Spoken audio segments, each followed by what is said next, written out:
Hey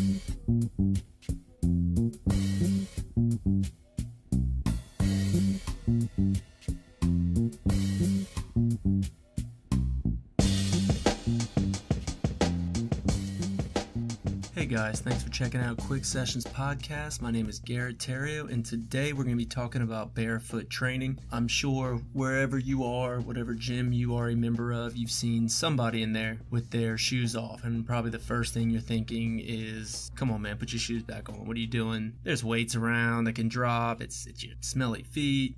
What are you doing? And not that that is an irrational thing to think, but I'm here right now to tell you that there are some benefits to doing that.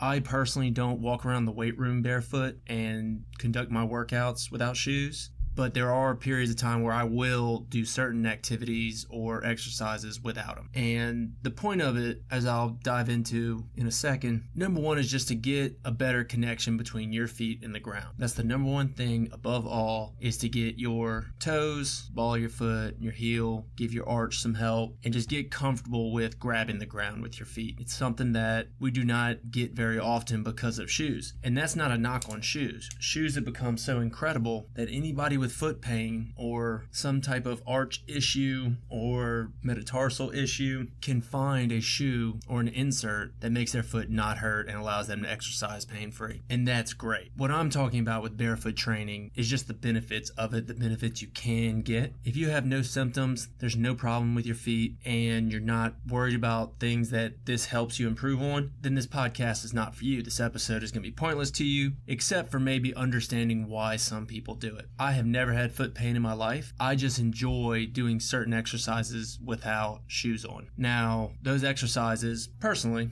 that I like to do without shoes, anything balance related. So I'm doing balance, which I don't work on a ton of balance. I feel like I have decent balance. It's not something I'm going to dedicate a ton of energy to. But when I do single leg balance, no shoes, I'll do single leg Romanian deadlifts, or cranes as I call them.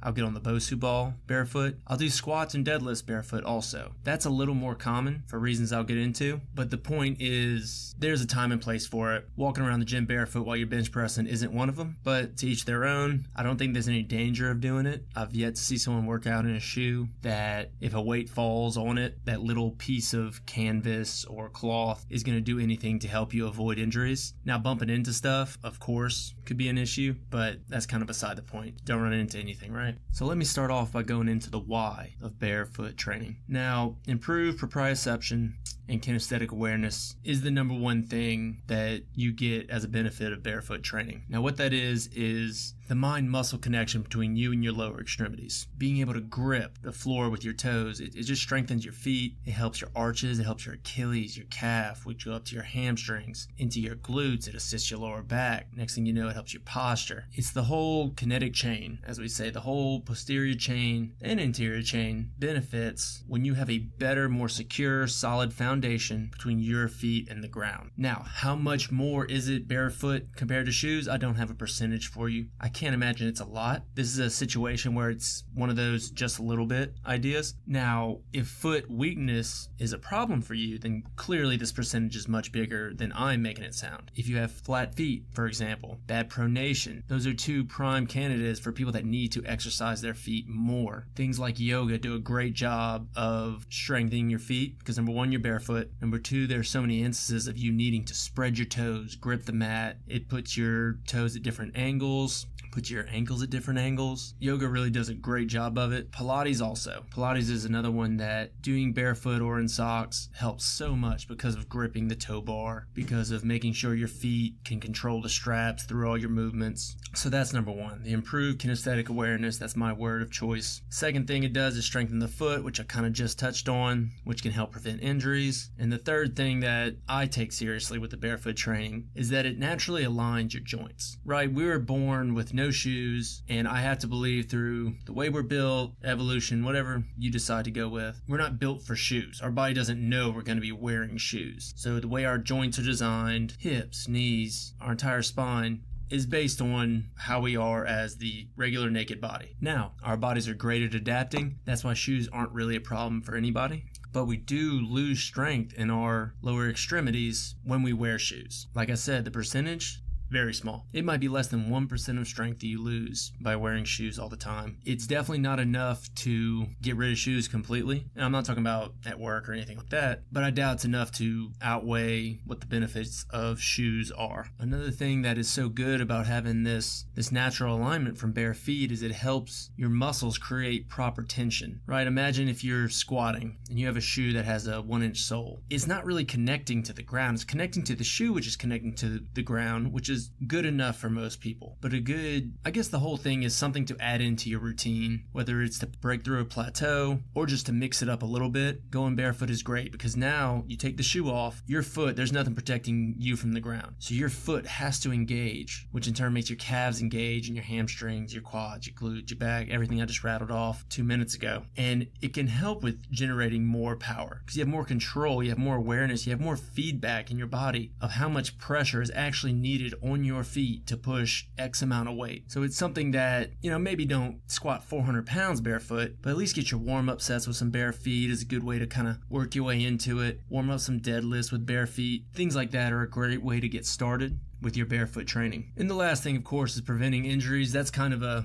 tricky statement because, like anything, there's overuse injuries. If you try to go barefoot too quick, too heavy, too explosive, you're gonna experience some short-term discomfort, which will go away, of course, but it could cause some injuries in the short term. Like anything you do brand new, going barefoot is not something you'd want to jump in, go 3 hours of running and weightlifting on the first day. Not even in the first month. Really, you should do it maybe an hour or two if you have a good arch for the first month, right? We're talking about, 30 to 60 hours over the entire month of going barefoot. And you shouldn't start off with heavy squats either. As far as the actual exercises you should do, you got the basic ones. You got balance, you can do body weight squats, isometric holds at the bottom of the squat, you can do farmer's walks, you can do step ups or stairs, and of course walking. And after you do that and there's no foot pain, there's no foot soreness or calf soreness, ankle soreness, you can move on to things like Romanian deadlifts, single leg cranes that I like to do, goblet squats, you can row, you can do a little biking. That's a little uncomfortable, but if you can handle it, go ahead and bike a little bit barefoot. And calf raises. Now I'm thinking body weight calf raises, but if you want to step it up, you're welcome to get on the machine. I would not recommend it week 1 or 2 though. This is more of a 3 or 4 week kind of area for these medium lifts, these medium intensity barefoot lifts. And then as you get better after a month or 2, that's when you start doing the heavy back squats. You can run, you can lunge, you can jump. Just because of the angles this puts your feet in, you have to have a really established arch, plantar, Achilles, calf, all those lower extremities have to be ready, and the best one may be the single leg Bulgarian squats.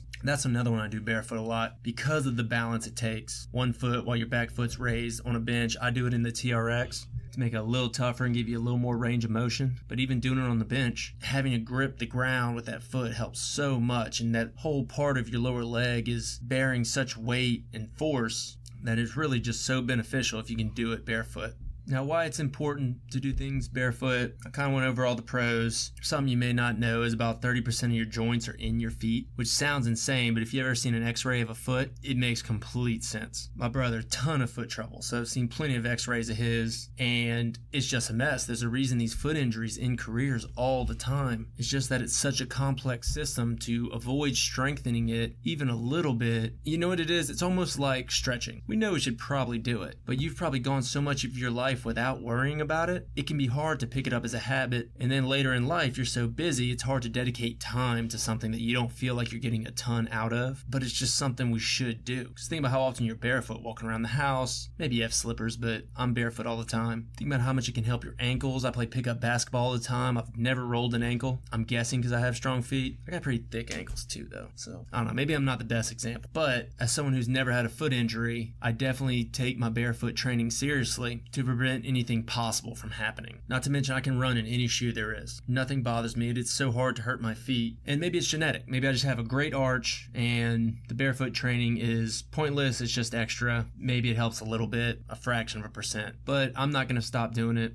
and I recommend you start doing it. You, as in the person listening to this podcast, And like I said earlier, don't start going a full workout barefoot. Just do it for an hour. Walk around, balance a little bit, do some body weight squats, some wall squats. Just kind of ease yourself into it. You could even, walk on a balance beam or something like that barefoot. Some people do the whole, pick up a quarter with your toes and that helps. Maybe so. I don't do it, but those that practice yoga believe that helps with the dexterity in your toes.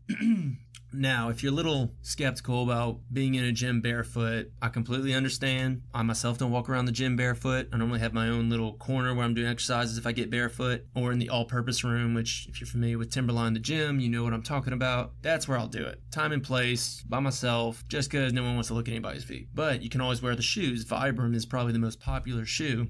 The toe shoes, you've seen them. I think about mid-2000s, like 06, 07. They were real popular. I remember seeing them all over campus at LSU, people running the lakes with them. But now they have New Balance and Merrell. They have two very good toe-type shoes. They don't look like the Vibrams where the toes are separated, but the whole idea is the barefoot running. They're a minimalist shoe, and like I said, don't worry about the weights falling on them. No shoe's going to protect you unless you work out in work boots anyway. Now, the negatives of training barefoot, because everything has negatives, right? Short-term, long-term. I touched on it earlier, but doing too much too fast can cause some short-term discomfort, right? You can get blisters, and there's no protection when you're walking around the gym. You can bump your toe, which I do all the time. I can only imagine how much I would do it if I did it barefoot. Another thing it can do is it can strain your calf and Achilles if you don't work your way up to it. If you just start heavy squatting right away, or deadlifting, or anything where you have to hinge when you're barefoot, while being barefoot helps those hinge exercises a ton, if you start too hard too fast, you're gonna strain your Achilles and calf. Now you'll get over it because it'll be sore and you won't make the same mistake again. But don't start basic. Even if you've been training for 50 years, if you're the strongest guy in the gym, start with the basics. Don't get cute, don't get macho, think you can just squat 500 pounds right away barefoot. I bet you can. I bet you it won't feel good the next day either. And the last negative for it is Vibrams stink. There's a lot of people wearing barefoot. You can use socks, but they're not really true to size with the socks. So they stink and they look goofy, but that's a little materialistic, but it's still something. I think it's a negative. So alright guys, in summary, kinesthetic awareness, stability, power generation, better muscle alignment with the hip hinging exercises. What else? Running. I didn't touch on it earlier, but if you run barefoot, they say you can help get a more natural gait while you run. I don't know about that, but I'll take their word for it. It makes sense. Feels more natural, feet on the ground, yada yada. And ultimately, it will reduce foot, ankle, calf injuries, shin injuries. Maybe not as high as the hamstring injuries, but I'm sure it doesn't hurt it. Like I said, I don't do it too often. Maybe once a week I'll do some barefoot exercises. But if you do want to try it, I would encourage it. I would encourage you to start slow. If you don't want to do it, well, maybe at least just learn something of why people do it. Thanks for checking it out, guys. Make sure to rate and review in the Apple Pod Center and on Spotify. Make sure to follow us on Instagram at Quick Sessions Podcast. Same name on Twitter. I think there's a Facebook coming soon. Thanks for listening. See you guys later.